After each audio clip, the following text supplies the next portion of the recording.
Welcome back, everybody, to the World of Warcraft Arena World Championship. We had a pretty epic day one yesterday, and it's all coming down to this here today. Today, we are going to find out who our BlizzCon 2017 champion is going to be, and it's do or die from here on. Every single game we're seeing today is an elimination series, which means if they lose, they're just out.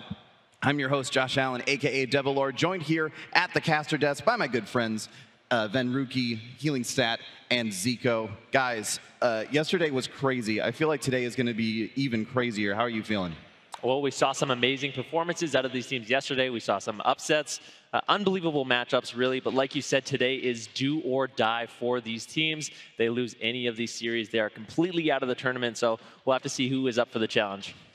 Yeah, I think there were so many chilling moments yesterday. First with the release of the new expansion, that was something that you kind of like holding back tears, but then even more tear-jerking was that 1 versus 1 from Trill. Even in the replays there, watching it again, it's just such an impactful moment. I'm just so happy for him, and I'm really happy to see those guys play later today.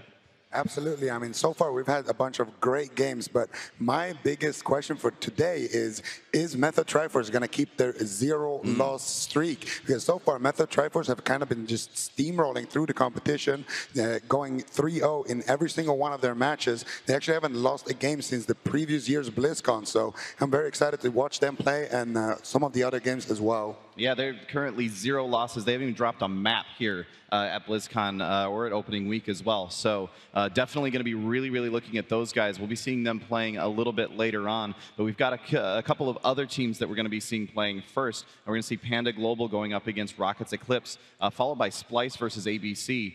And both of those teams have a Method team waiting for them or both of those games have a Method team waiting for them next up. So Method doing pretty well, I would say, at this tournament. I think Method has got a pretty good showing going on here at BlizzCon 2017, but of course, all the remaining teams are wanting to knock one or both of those guys out of the running. So we're going to have to see how that will all shape out as time goes on.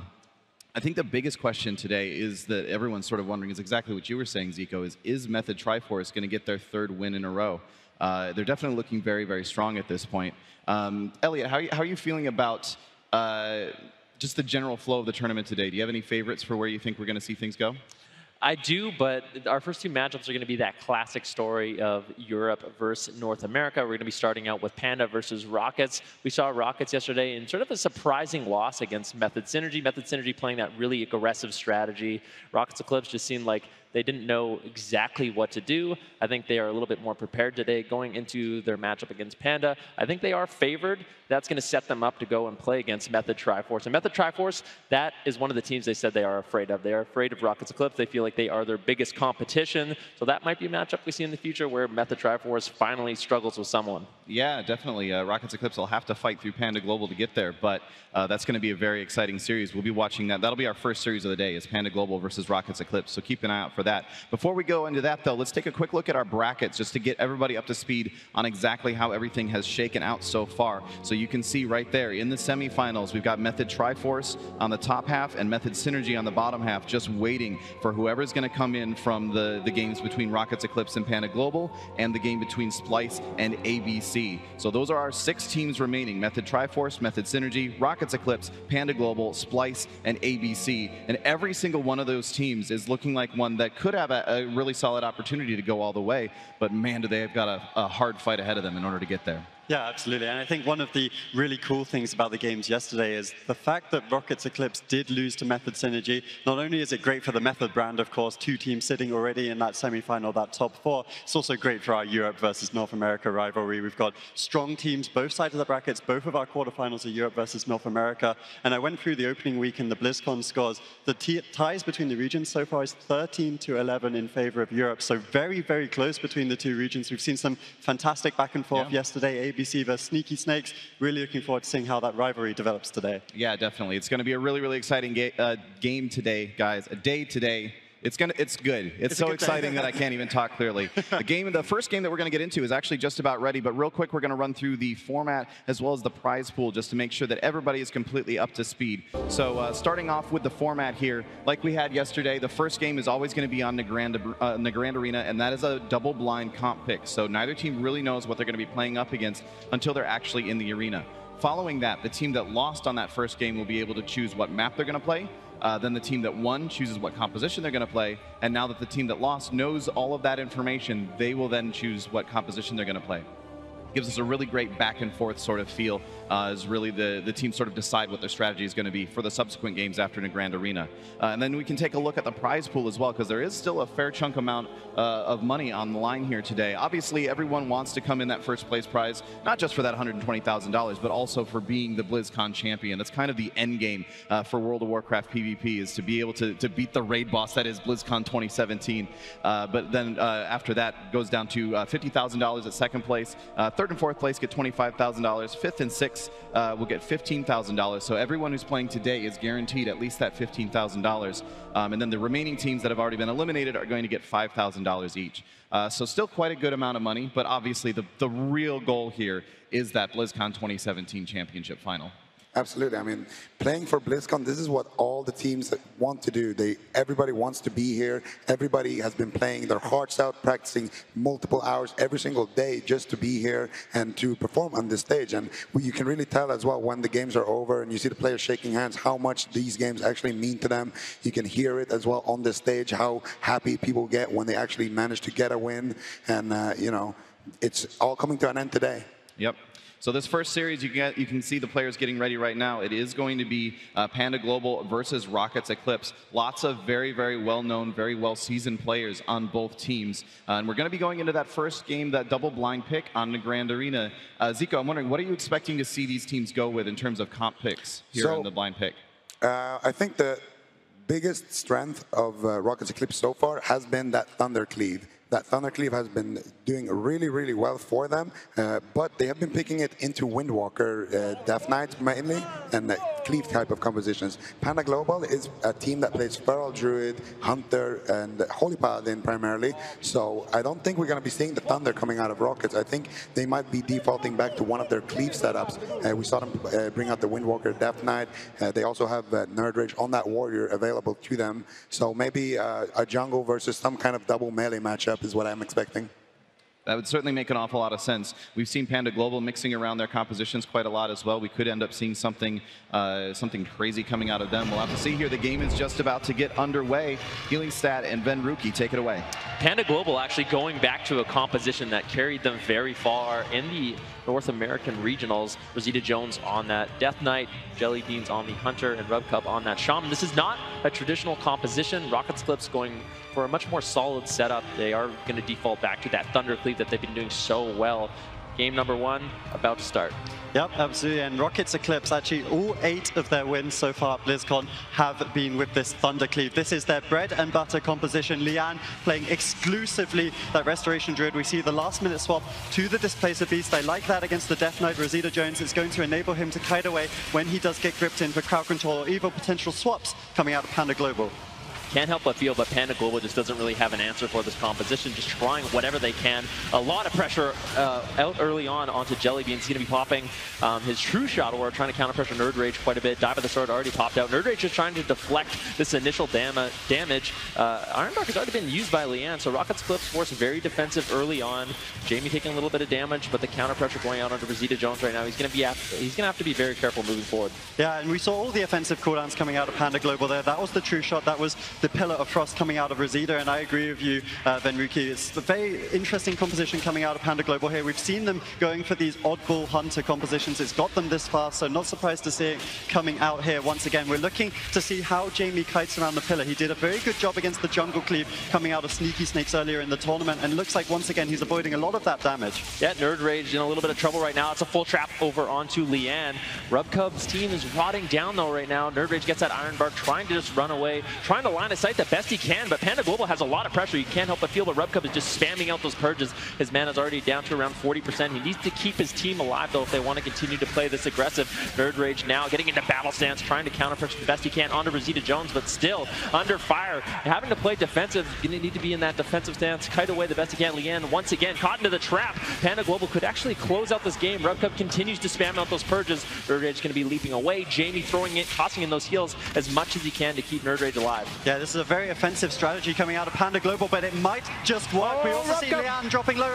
At the same time, Spirit Link forced out on Rubcup. He needs to keep purging. They need to be aggressive. They will lose the long game. He's already down to about 20% mana. We see a little bit of damage being thrown over onto Lian. They want to get rid of that Vim and Vigor from him, reducing his healing by 20%, and Nerd Rage just cannot be topped off. Yep, he's getting lower and lower. AMZ is going to be dropped out. Full Fear going out onto Rubcup. Nerd Rage trying to get aggressive over onto Rosita Jones. Does not have that Icebound Fortitude as he gets lower and lower. Nothing really left for him. He's trying to cut away with that Wraithwalk. Rubcup trying to toss out as many heals, but he does not have any defensive cooldowns left. Catches a huge heal on Rosita Jones, but Jellybeans could still be in a lot of trouble. Caught into the full Stormbolt. He actually preemptively uses that aspect of the turtle. Well done by Jellybeans. Yeah, well played by him, but also well played by Lian, getting that Cyclone, allowing his team to completely stabilize in the game. We see the full trap, but really the momentum isn't there. Rubcup doesn't have enough mana to spam out those purges, meaning the HOTS will be applied from Lian, and I just think the game's looking worse and worse for Panda Global. Yeah, Rocket's Eclipse does a really good job at living and surviving these all-in strategies. Panda Global trying to take a page from Method Synergy. Doesn't seem to be working out too well for them. They had a few close calls. This is a very difficult situation to be in, though. Jellybean's caught into the full Stormbolt. He's going to trinket out of that immediately into the immediate disarm.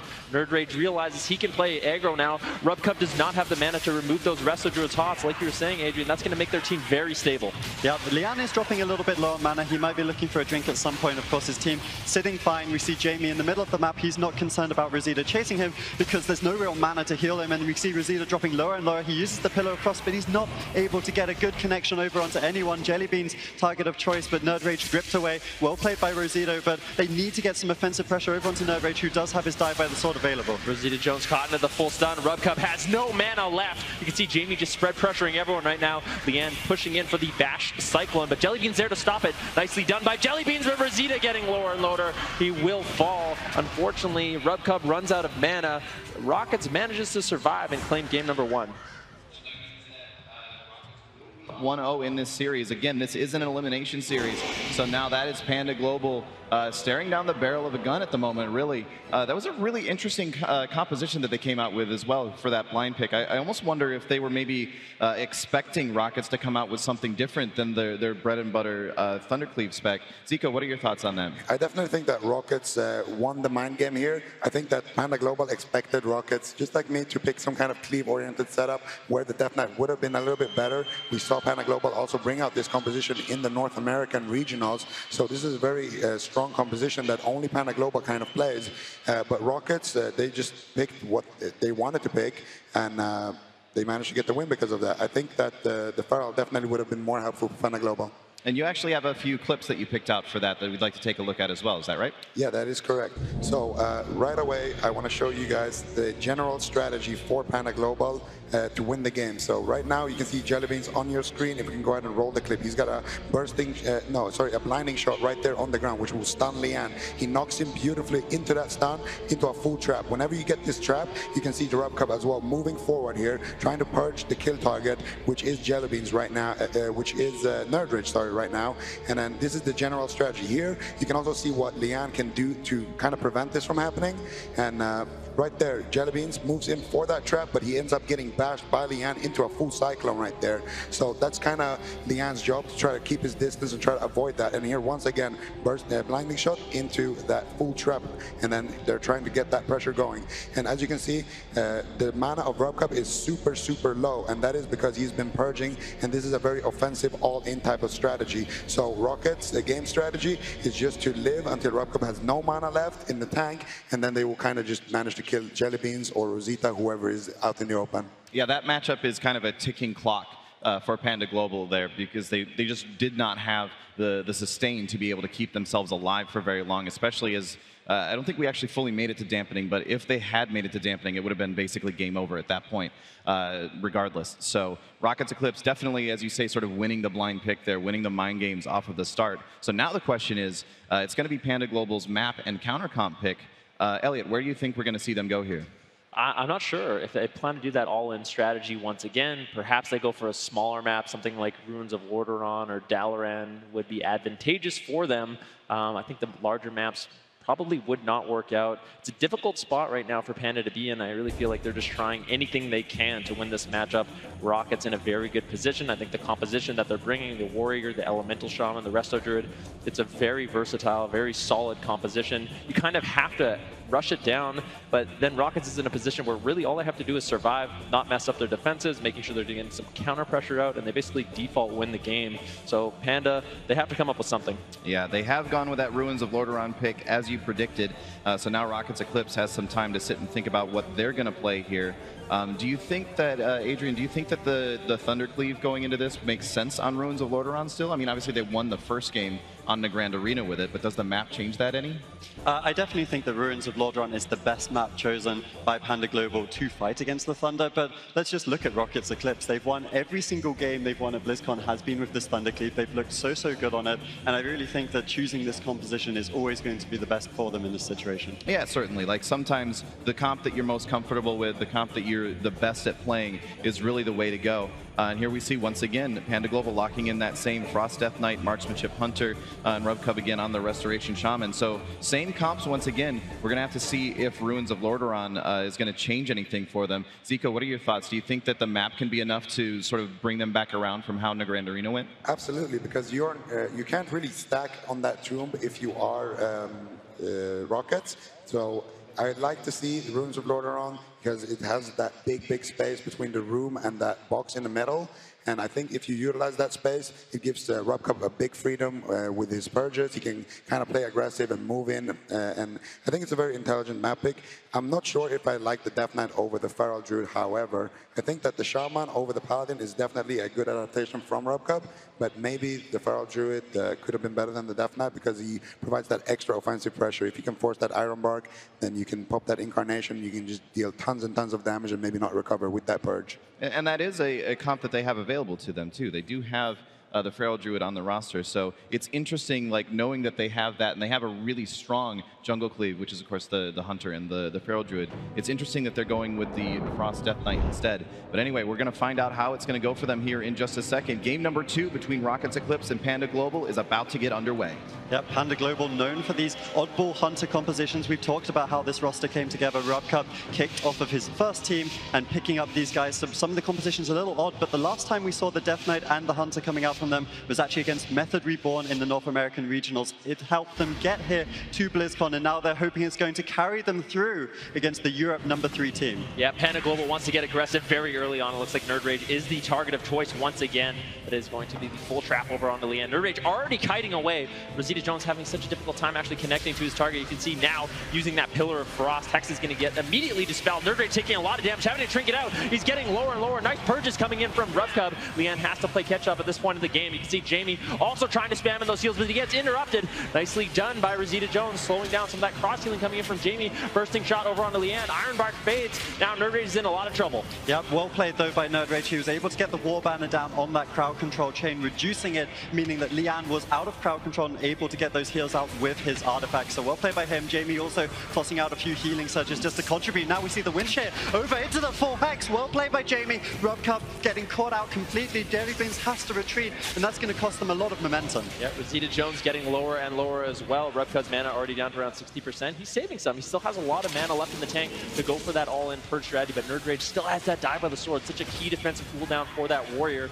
Leanne now into the full trap, into the capstone. Nice CC coming in from Panda Global. They just cannot find the damage. Nerd Rage doing such an excellent job kiting, line of sighting, making sure Jellybeans cannot get those aim shots off, and Panda Global cannot find the momentum that they need. Yeah, look at how Nerd Rage is playing the game actually. He's not line of sighting the DPS. He's using the pillars to line of sight Rubcub, denying those purge spams. That's very efficient play coming out of him. He's also using the storm bolts over onto Rubcub to maximize his pressure. We see the swap now though over onto Leanne. He does have the frenzy regeneration stacks. Is he going to use them? So low HP, he does fall. Death Grip coming in for Rosita. There was the Pillar of Frost. There was the damage, and North America strikes first blood for themselves in this series. Yeah, Jellybean's getting low, but the aspect of the turtle should deny that kill. Leanne had used his Iron Bark over onto Nerd Rage. Unfortunately, didn't have it for himself, and they were able to just shred through that bar skin and strike back. Yeah, that was an impressive amount of damage coming out from Panda Global. I think we're starting to see why they went with this composition. As soon as Rosita Jones was able to connect with that Pillar of Frost active, as well as obviously Jellybeans backing him up on the Marksmanship Hunter, counter. It was just so much damage, and I think it caught Leanne off guard. It was just so much more than they were really expecting. And obviously they have a lot of fans in the crowd as well who are very, very happy to see this series be tied up 1-1. Absolutely. I think Leanne actually maybe could have played the, what's it called? Displacer? No, instead of Displacer, the Renewal. Renewal, of course, yes. I think he could have been playing Renewal. It could have been a lifesaver in that situation, since he actually isn't getting gripped in and then doing that classical DK setup that we see with Windwalker traditionally.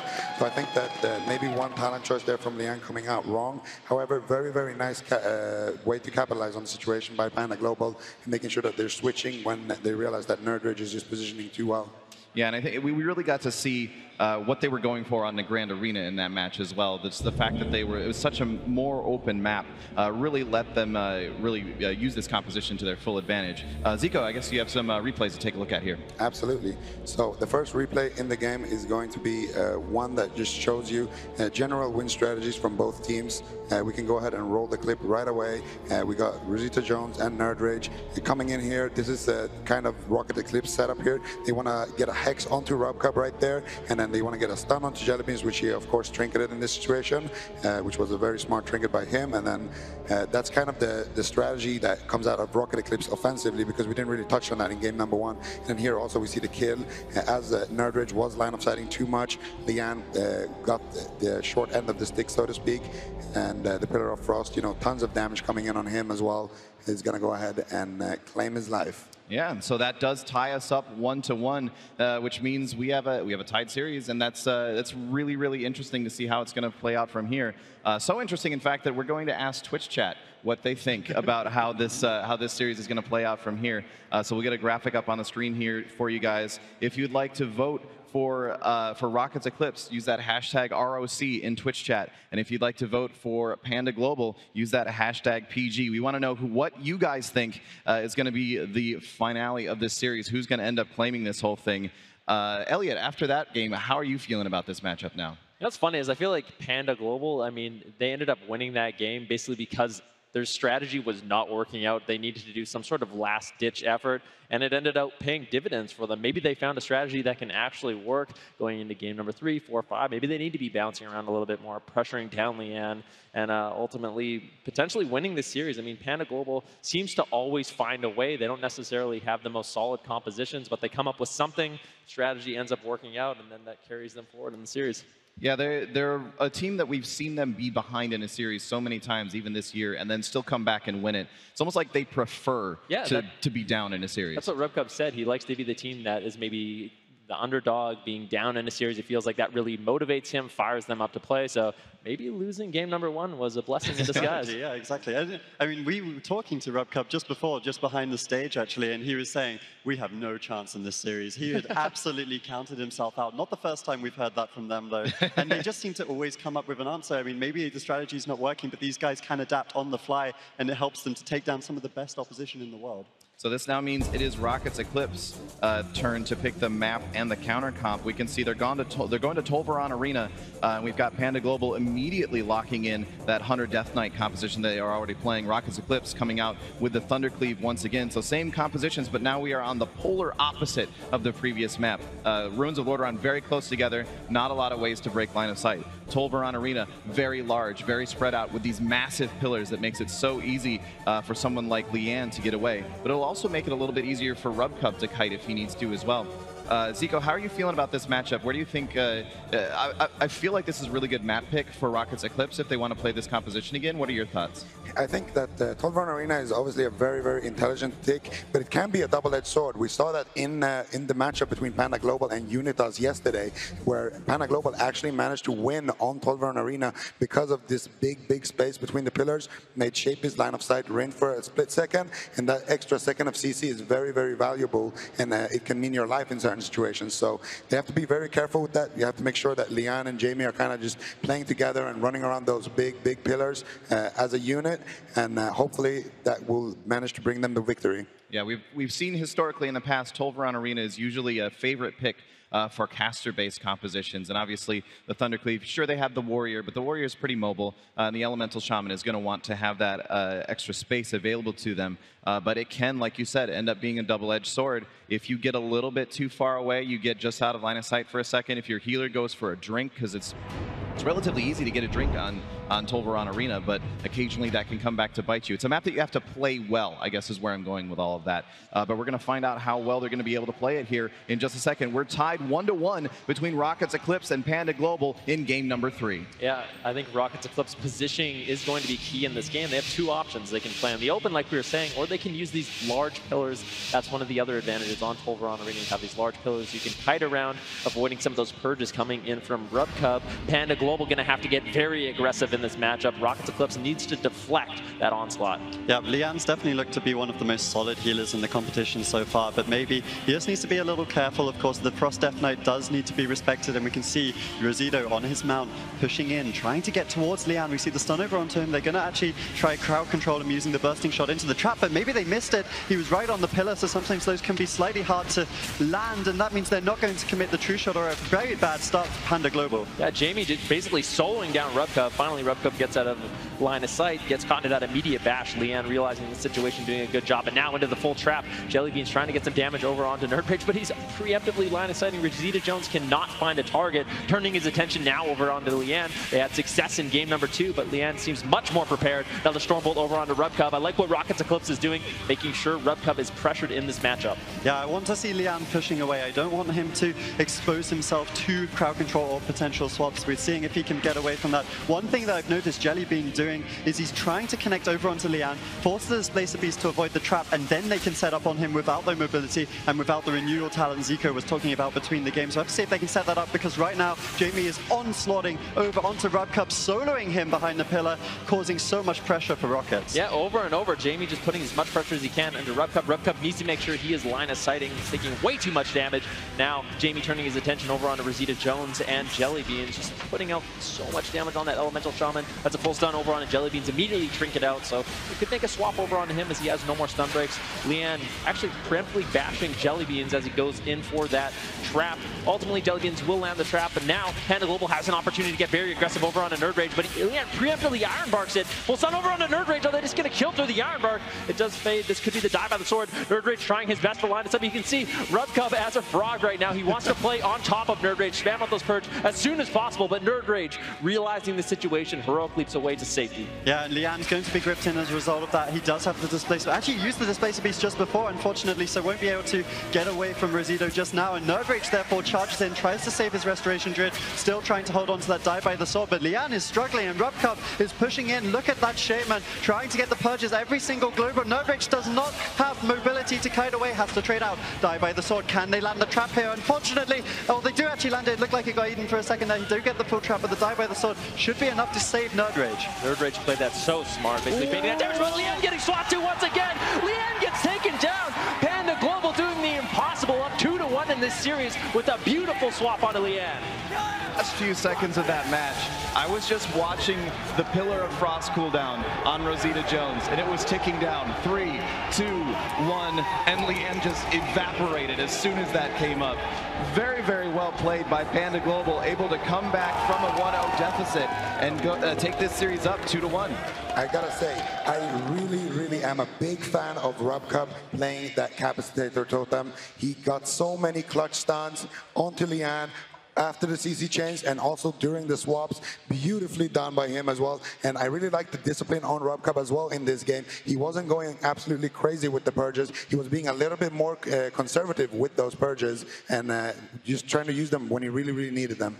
Yeah, it was very well played by Panda Global there. It seemed like they were really struggling, and then all of a sudden it just clicked, and everything fell together, and they were able to close out that game. Let's go ahead and take a look at a few key moments from that match. Yeah, so right away, I want to highlight just the general strategy, again, coming out of Panda Global. And it's just basically, we got Jelly Beans right now. He's, as you can see on your screen, he's moving towards Lian here. Lian obviously trying to avoid everybody as much as possible, trying to keep his distance. So we can go ahead and roll the clip. We also see that the crows have been activated on Nerd Rage. And there now, when Jelly Beans is pushing in here, he actually gets faked on his kick. Then after that, he feign defs the Cyclone, and then he retraps the other Cyclone. So beautiful mind game back and forth there. And then here in the final moments as well, we see a bursting shot trap, a lot of pressure onto Nerd Rage, and then they're preparing the switch onto Lian. We can see Lian here about to be stunned up. Right after that, there is the beautiful cap totem that I was talking about from Rob Cup, and they switch onto Lian in human form, and they manage to take him down right before that stun ends. Very, very well set up by Panda Global. Also making sure that they trap him on about 70% HP, so it's not a 100-0, but a 70-0 swap instead. Yeah, and it was really, really well done by Panda Global to just be able to recognize that situation, in that they only had like about maybe like 2/3 of a second really to recognize that that was going on, if they were going to have time to actually get over there, get the follow-up stun, and be able to actually get the kill there. And they were just able to recognize, oh crap, we've got him trapped at 70% health. Rubcub immediately drops the capacitor totem, recognizing that they're going to be able to kill him off of that. Both Jelly Beans and Rosita Jones move in to get the kill. It was just flawless. It was really, really well done. And that's the sort of thing that you need to do to come back in a series like this, is you need to be able to recognize those little moments where it's like, they've made a very, very tiny, inconsequential mistake, but we're going to make it consequential by actually swapping this around and getting the kill. Absolutely, very, very well played game. It's just a fun one to watch, really. I'm really excited about that. We're going to take a real short break, guys. Let these guys get ready for game number 4 here. But we'll be back in just a couple of minutes. Stick around.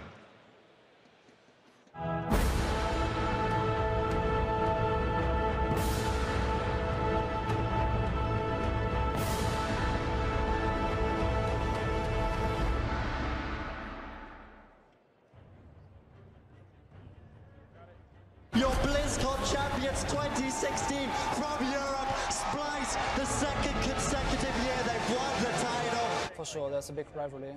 So basically, everyone's goal is to win BlizzCon, and the past 3 years, I think, Europe won. So there's a lot of pressure on the US teams to finally take a win home. EU's trash. Garbage. This rivalry, I didn't even think of EU. EU teams sleep on some of the NA teams. I don't feel any rivalry, at least. Maybe they feel that way because we've been winning all the time. Please help me, help me, help me. When it comes down to actual talent, I don't think that they're much more talented than them. It's only NA. When the European teams have been winning BlizzCon, they've kind of been dominating the US teams there. There is definitely a rivalry between EU and NA.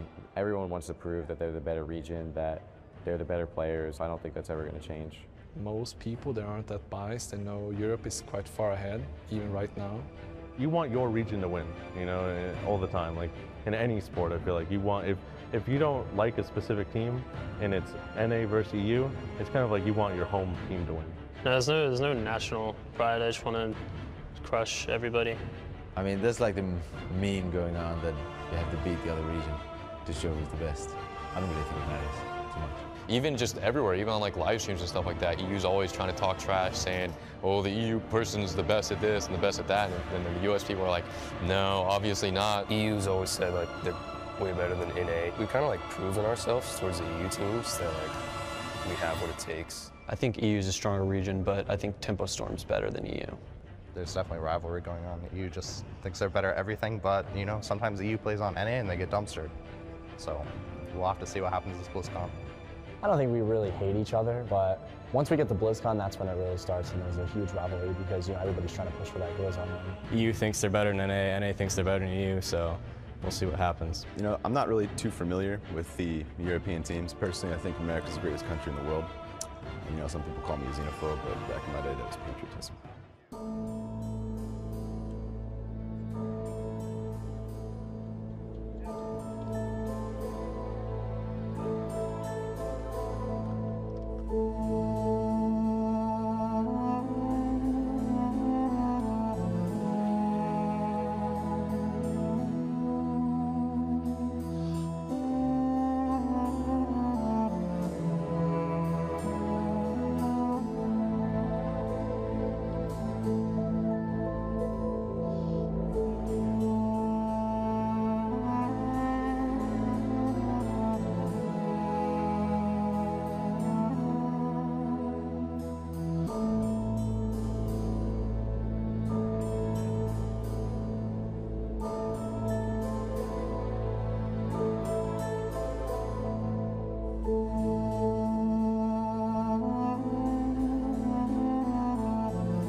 I'm Cervantes. I'm team captain of Team Rocket Eclipse. Me and Leanne and Nerd, we've been playing together since like at least 4 seasons. My team is successful because we're like old players. We have participated in so many tournaments and we gathered all in one team that has a good like overview on the game, good experience overall since the game came out. I'm a perfectionist when it comes to winning games. I'm not satisfied if I play like 10 games of Arena and I win like 7 and I lose 3. That's not good enough for me. I keep like try-harding more and more and more until I win 9 out of 10 at least, like, or 10 out of 10, then I'm happy with myself.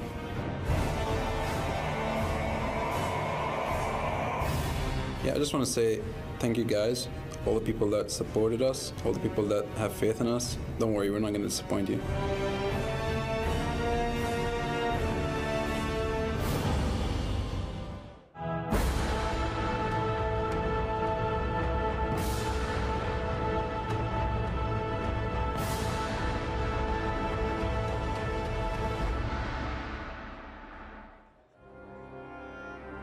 The 2017 World of Warcraft Arena World Championship is brought to you in part by Republic of Gamers, Intel, T-Mobile, and NVIDIA.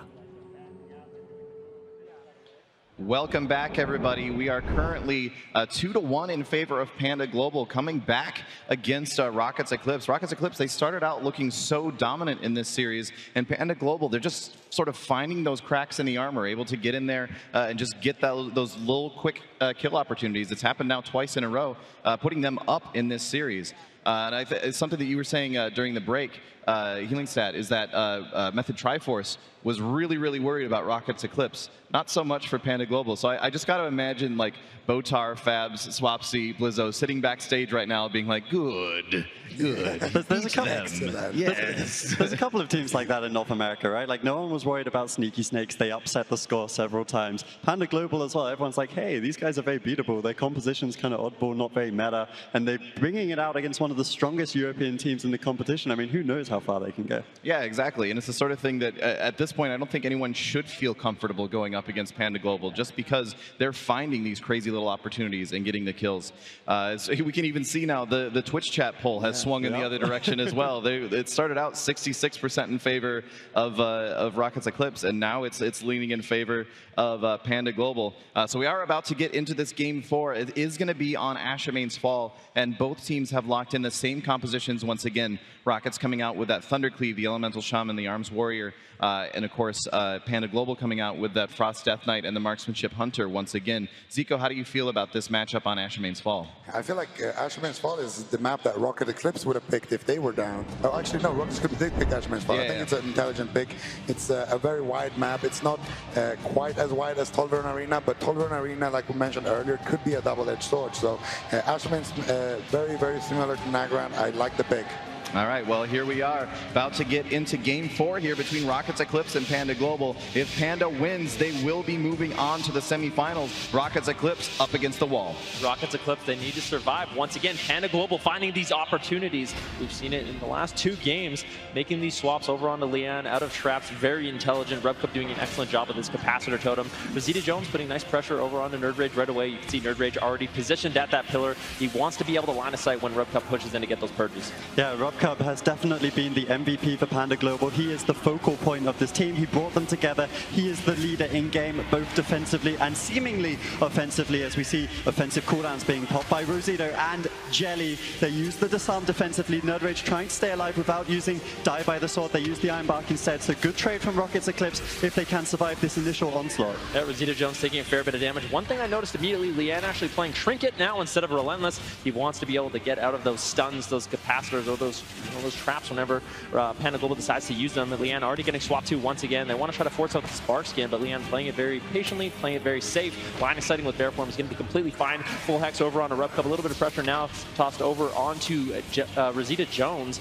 In the meantime, though, Nerd Rage already having to trade out his Die by the Sword with the full trap over onto Leanne. Yeah, we've seen Leanne actually trying to travel form to kite away from these traps. I'd actually like to see him tanking a few more of them in the Bear Form to deny these follow-up stun swaps that we've seen being so effective for Panda Global. Meanwhile, RubCup dropping lower and lower. Astral Shift has to be traded out. We also see Stormbolt over onto Brazida. He's trying to hold on to the Icebound Fortitude. They're kiting away. Still able to get the heal, though. Big pressure coming out of Rockets. Yeah, Jamie doing an excellent job in all of these games, making sure that RubCup is very much pressured. Jamie now taking a lot of damage. Astral Shift might have to be traded out, but he's doing a good job line of sighting. Once again, anyone on Rockets clips that's being targeted down, they need to just get out of line of sight of RubCub, and everyone has been doing a fantastic job so far. RubCub going to be dropping that Earthen Shield Totem to prevent some of this damage with the full Hex over onto RubCub. Rosita Jones, no Icebound Fortitude. He's going to have to survive that that preemptively dropped Earthen Shield Totem is really the only thing that kept Rosita Jones alive there. Full trap over onto Leanne. Now Nerd Rage in a lot of trouble. Luckily for Leanne, he does have that Iron Bark he can fall back onto, and everyone from Panda Global is rotting down in the meantime. Jellybean's getting lower and lower. Rosita Jones getting lower and lower. Can Jamie take him down right here with the Ice Fury? AMZ is going to be tossed out. RubCub trying to survive, popping that Ascendance. Yeah, he uses the Spirit Link as well. Big cooldowns coming out of Panda Global. And one of the things that you do lose with the Electric as we see RubCub dropping lower into Execute Range. We're going to Game 5 between Rockets Eclipse and Panda Global. Out of this just yet, coming back to tie us up 2-2, and like you said, put us onto a Game 5. Very, very well done there. That was a game where you could really see Rockets Eclipse just with that constant pressure, able to put Panda Global on the back foot for basically the entire game. There were a few moments early on where Panda Global was really coming out with a whole lot of pressure, but they survived through that beautifully and able to turn it back around and bring us to a Game 5. Absolutely, and like our captain was mentioning, the key thing is to line of sight RubCub. That's the main threat, because he will remove all of your HOTS and leave you basically defenseless. And we saw them use the Asherman's fall map very, very beautifully and managed to actually win the game based off of a play that Jamie did earlier, as Jamie managed to force that Astral Shift by himself on RubCub.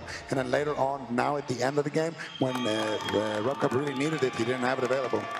Yeah, so we are going to take a couple of looks at, or look at a couple of clips that you picked out as well, Zico. You want to walk us through what you got to take a look at here? Absolutely, would be my pleasure. So if we can get the clips on the screen, we are going to go right into it. We got RubCub right now in a Hex, and as you can see, Leanne is just trying to avoid everybody here, and we're rolling the clip, and Jellybeans is going in here. Leanne thinks he's being the target here, so Jellybeans goes ahead and just traps him without a stun, which is very uncommon, and instead they focus their attention to Nerd Rage. Iron Bark is not available, and they managed to get quite a bit of pressure, but with nice kiting, they managed to come out of that alive, and here another bursting shot into a wind burst, chain that up with a trap, a lot of damage being tossed onto Nerd Rage, but Leon has his Iron Bark ready, so once he comes out, it should be fine. Also Nerd Rage deflecting that situation with a bash, and then here we see RubCub gets bashed by Leon into that Earth stun from Jamie, and they managed to just take him down narrowly with that.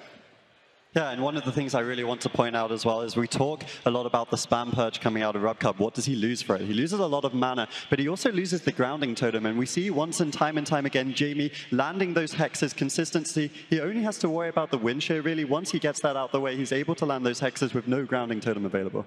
Yeah, another big thing in that matchup, I think that Rockets Eclipse really changed, is they aren't playing so defensive. They realized that a really good defensive strategy is making sure the other team is pressured. We saw Jamie get out way more pressure in that game, and I think that's why they found success. And here we are looking at Nerd Rage as well. Obviously, 69% win rate, only playing that Arms Warrior. He's obviously doing very, very well to be able to even survive through some of these situations. You can always notice his positioning is so intelligent as well. He's always using his mobility in ways that make a lot of sense. He'll heroic leap behind the pillar if he needs to, or he'll use heroic leap to reconnect on a target. That's one of the big things to watch for with a top quality Warrior player, is how they're using their heroic leap, if they're using it effectively or not. And he's definitely showing that here today. Yeah, he's definitely a very calm, cool, collected player. When we had a chance to interview these teams earlier on in the tournament, they talked about, the ones that get very heated after losses, and they said that Nerd Rage is the one that is always calm, never gets mad, seems very focused, and I think he's performing excellently on this BlizzCon stage. Yeah, so far so good.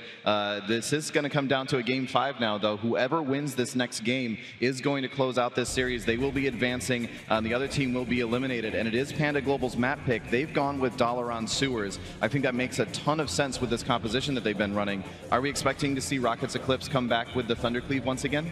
I think switching it up in game number 5 is kind of a really, very risky move to do. So I think that the Rockets are considering their options. Maybe they're thinking about bringing in Cervantes. You can probably tell that he wants to play, but they are going to go ahead and pick that Thunder. And my question is now, is Panda Global actually going to go for the same thing, or are they going to go throw a curveball? I mean, they have kind of won, winning 2 games on Lian, but I'm not sure if that's going to work a 3rd game. But we'll have to wait and see as they lock in the same composition. Yeah, so same comps once again. It's really just been a tale of the map picks throughout the draft as we've gone through this series. Dalaran Sewer is obviously a much closer together map that's going to favor the composition that Panda Global is running a little bit more. But Healing Stat, do you think that given that there are still so many places to get out of line of sight on Dalaran Sewers, do you think that's still going to play in their favor? I think the one thing that Rockets Eclipse need to be really careful about is having Nerd Rage, when he is under pressure from the spam purges, kiting over to Lian. We've seen that's actually what's enabling Panda Global to get those swaps. When they get the full trap onto Lian, Nerd Rage leaps behind the pillar, the entire team pushes in, and then they get perhaps a capacitor stun or a binding shot over onto Lian and get those swaps. Yeah, if they can land those swaps, I think we could see this go in favor of Panda Global. However, Rockets Eclipse certainly showing that they are in it to win it as well, with a very, very strong showing in both games 1 and 4 in this series. And we're about to get underway. Game 5 between Rockets Eclipse and Panda Global. Winner moves on to the semifinals. Loser goes home. Yeah, this is actually a $10,000 game. Winning this game means you automatically get $10,000 more added to your prize pool. So this is very important for both of these teams. They want to stay in this tournament and still have a chance to become the BlizzCon champion. What I'd like to see in this game, Rockets Eclipse, I think if they make the mistake of bunching up behind the boxes, they're going to get shredded down by Rosita Jones on that Frost Death Knight. Jamie, he has to be playing the outside the grates on the map to make sure he can kite in a very wide circle around the map, allowing Lian to get hots on him. Yep, all eyes on Panda Global. Watch those offensive cooldowns on the right of your screen. You see the true shot, the arrow icon, and the pillar of frost on Rosita. When those are popped, we're expecting big pressure out of them. If Rockets can survive it using minimal defensive cooldowns, then they're going to be the ones with the strong opener, as we do see Lian caught up in the middle of the map. He's playing quite close to Nerd Rage. They get the full trap over, but Rosita is the one taking damage. He hasn't actually connected to any target yet. Is he going to pull the trigger? Yeah, Nerd Rage now finally taking a little bit of damage from Rosita Jones, but Nerd Rage just going to Blade Storm away. Heroic leaping away as well. Just wants to kite out these Frost Death Knights cooldowns. Rosita Jones going to be pumping out huge damage. Like you said, Adrian, while he does have that Pillar of Frost up, I think Rockets Club's playing it very intelligently. They got aggressive early on, got some defensive cooldowns. Now, when Panda Global tries to respond, they're just going to play full defense. Yeah, I think they do need to show that respect, especially since this is the map choice coming out of Panda Global. Small map does mean you can be chased down if you overextend, so Nerd Rage showing that respect. He knows he can get aggressive here. We actually see the Earthquake stun over onto Rubcup, and like we were saying in the previous game, if JB can get that solar pressure, he denies the purges, he forces Rubcup to heal. Trinket over onto Jellybeans into the stun, drops a little bit low, not having straight out the aspect of the turtle just yet as he gets the full trap onto Lian. The first CC chain we've seen that's really been clean onto Lian. Now Nerd Rage going to be taking a little bit of pressure as he gets lower and lower. Spam Purge coming in from Rubcup. Over and over, Iron Bark has been used, but the bursting shot onto Lian. Nerd Rage not getting too much healing, but he heroic leaps out of line of sight once again. Full hex onto Rubcup. Rubcup cannot follow up this pressure. Rockets Eclipse playing this game out perfectly, and Panda Global just having such a difficult time. Yeah, Nerd Rage did a very intelligent charge there. He charged onto Jellybeans, meaning Rosita wanted to grip him back, and then he could just freely heroic leap to the pillar, be safe. Look at the mana. Rubcup's already expended half of his purges, so he is falling further and further behind in this game. We can see he does have the Ascenders to top his team off. That's a big healing cooldown. Warbanner now exchanged, killed before the bursting shot, crucially by Panda Global. They're trying to get aggressive once again onto Nerd Rage. His positioning is just so good in this game. Yeah, Rubcup pops that Ascendance, tops off his team, but as he gets caught into the full hex, you can see Jamie using that Stormkeeper, putting out massive pressure for his team. Rubcup gets interrupted into the full fear as they break that.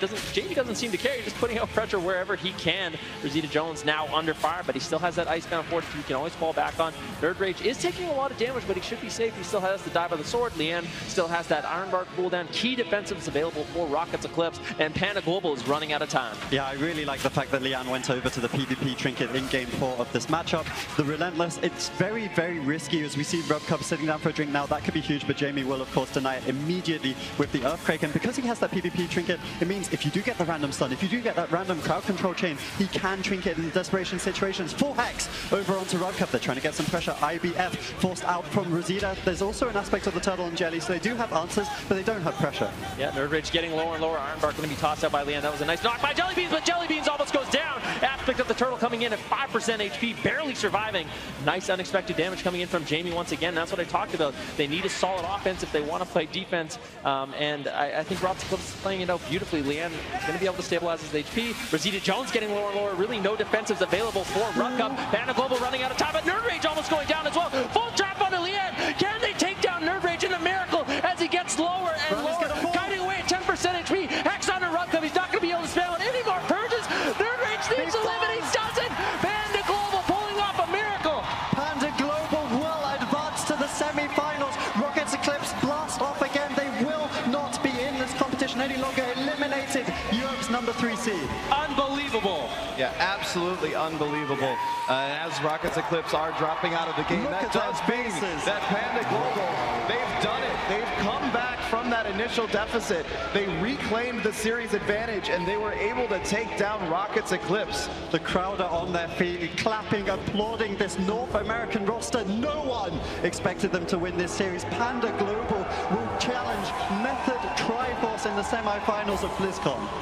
Absolutely incredible. Absolutely incredible game. I can't believe my eyes.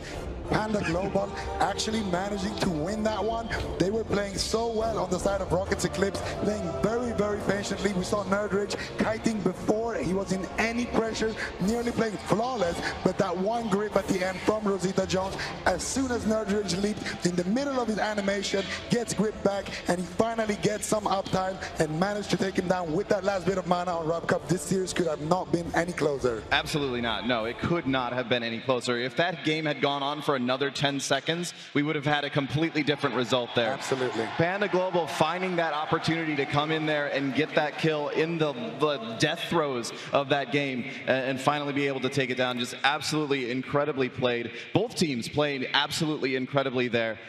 Just the way things shook out. Panda Global comes out on top. They will be moving on to face against Method Triforce. So condolences, I guess, in advance. They're going to have to face off against Method Triforce next. But at this exact moment in time, they have got to be feeling so, so good right now. And you can tell with the support of the home crowd, I mean, pulling off basically a miracle in that last game. It was looking so hopeless for them. Rocket just playing very cleanly, maybe perhaps getting a little bit over-aggressive. Panda Global capitalizing on the situation. It seems like that's what they're always able to do. It seems like they aren't favored in these matchups, but where there's a will, there is a way. Yes, indeed. In fact, we do also have Jackson down on the stage looking like he wants to have a few questions with Jelly Beans. So we're going to go down to Jackson and see what he has to say. Hey, thanks so much, Josh. Absolutely. That's how we want to start off the BlizzCon finals this year. Absolutely. So I was talking to Rubcup yesterday, and the question I asked him was, do you guys feel like you play better under pressure? And he said yes, because you guys consistently find yourselves in these insane matchups, and you guys seem to come up with these improbable wins. What is your secret? We just played really well as a team, and Rosita Jones came up with that strat to just run at the Warrior. It was so good. He said he stayed up till like 4 in the morning trying to figure something out because we're just losing to that team in War Games. It was amazing. Now, I must say, I feel like the PhDK coming out and surprising a pretty powerful team is somewhat reminiscent of Jungyup. You may be writing your own place in Hunter history here. And I do want to ask as well, your team definitely has a special type of synergy, a special kind of hype that you guys sort of seem to have over there. Is that a big factor to your success, you feel? Oh, yeah, we're hyped. We're hyped, baby. I'm telling you, it feels good. Even when we're down, we just keep... You can hear Joey screaming, I'm pretty sure, from the stands. You can hear Andy. Yeah, you can hear us screaming. We're always hyped.